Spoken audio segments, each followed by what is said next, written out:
Bethany, you said you had a little bit of weird news for us too. I do. It's about the astronauts that are stuck in space. All right, so we got a little bit of an update there. They were hearing these strange, like, pulsing noises. Oh shit.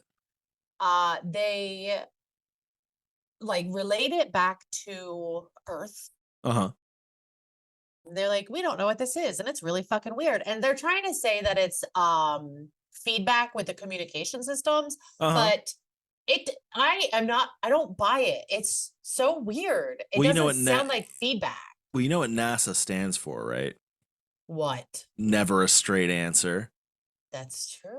I like that. I've never I'm pro heard that NASA. before. Even I can't even talk shit about NASA. I'm pro NASA, but still, okay. But like, that's also that sounds like a bullshit excuse of like, hey, something's knocking on the window outside, and they're like, it's probably just a communication error. And they're like, what the fuck is that?